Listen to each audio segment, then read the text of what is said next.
Hey everyone, and welcome to day 21 of Ethony's 31 Days of Tarot.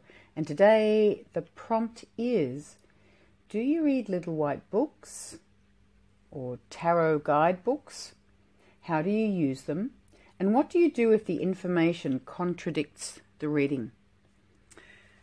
Well, do I read guidebooks and little white books? I have ignored many a little white book.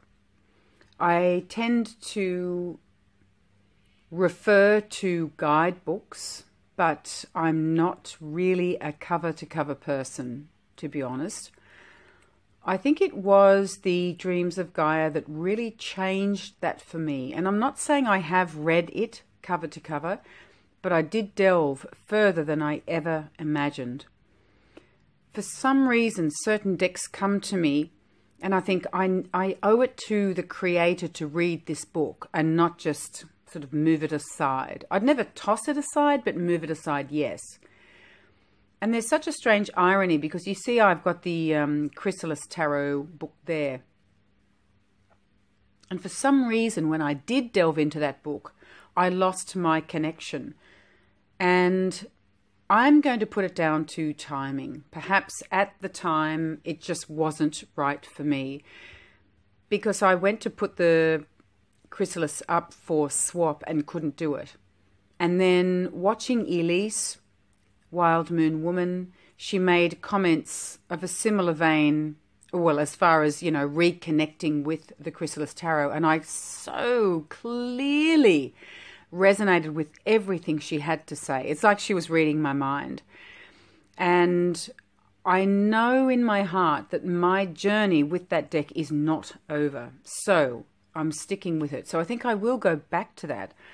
But I don't want to go off in a tangent. So to get back to the question, I tend to refer to guidebooks like we have here. The Wild Unknown, Tarot of the Old Path, Raven's Prophecy, Chrysalis, and especially Dreams of Gaia.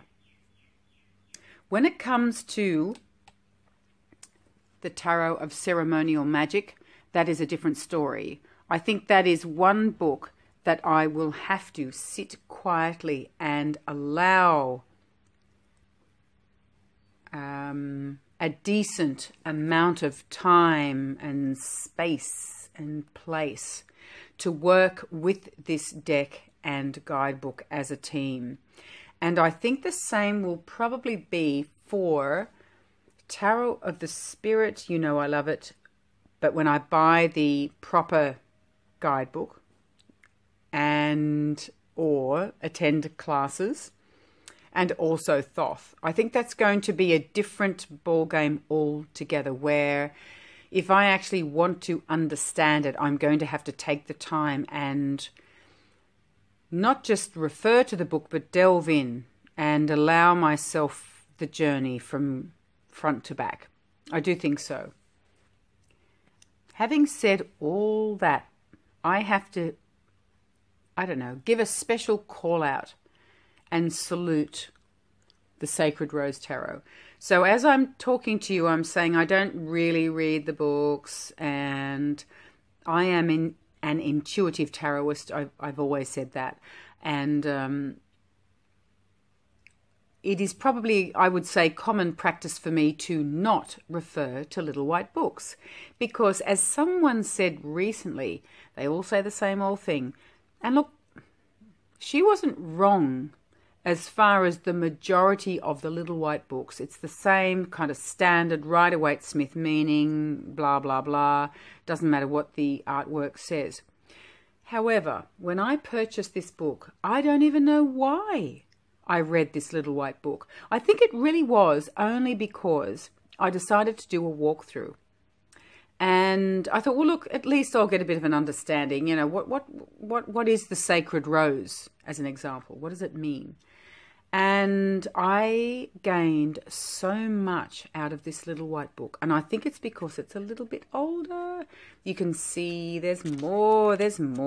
But in this case, it is a little white book. And so when the publishers honour that title. It is a little white book. I'm quite happy to read it. I also did refer to the Joie de Vivre a lot, and I gained a great deal, even though, again, it's Rider-Waite-Smith based. But I think there was a decent amount of information. You can see here I have the Tarot of the She. That's just one example of a decent book. Like, I would call that more like a little companion book. But there is plenty of decent information for you to learn. So yes, I was very interested to read this because of, you know, the artwork. I thought, who am I to presume I know what the bloody hell's going on here? So I do have this thing where I think this is my way of honouring the intent of the creator. From there, I am free to use my intuition with this deck. And that's the way I look at it. Even with the Wild Unknown. I mean, the Wild Unknown is so easy to use intuitively. Yet, I was very happy to wait for the mass-produced because I wanted to read her book. And I don't know why. I just felt it's like respect. I just wanted to do it.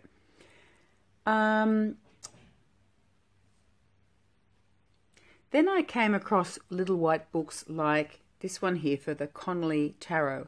And this is a little white book. There's barely 20 pages. And so this is the kind of book that I was referring to as far as, very, very brief. Is it going to help someone who is new to tarot? Well, sure, to a degree. But it's funny, you know, when I read the intro, the history behind the deck, how did it all come about, and even the major arcanas, I really enjoyed it. So, I mean, I didn't know that her son is responsible for the artwork, and I didn't know that her son took to coloured pencils to create this artwork. So for me, it may not be about the meanings of the cards, but it is about the history. It is about the initiation. How did this deck come to life? Where did it come from? Tell me about the journey. That is what I love reading in little white books, and I'm going to continue to do so. Then, of course, there are oracle guidebooks. I couldn't do without this beautiful guidebook. And I have a number of oracle decks, and I think when it comes to oracle, I do take the time to read the books. For me, I think it's a matter of striking a balance, but I'm going to remind myself in 2017 not to be too cocky, and also don't fall into one pattern of thought.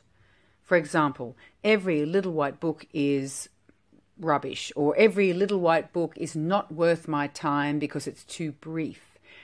No, especially if you buy older decks. I think that's the key. You know, when you get a deck that may have been originally released in the 80s or 90s, I think there is, more often than not, plenty to absorb. So I think that was a really, really good question. And to finish up, the last question was, what do you do if the information contradicts the reading? For me, look, I've been reading professionally for 10 years. I would never diss my intuition.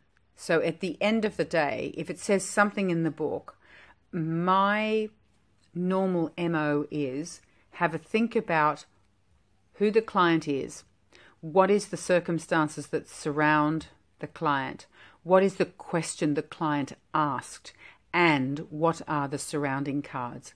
I very intentionally pick surrounding cards and ask what is feeding into this central card. What are the energies that surround this central card? And then I know.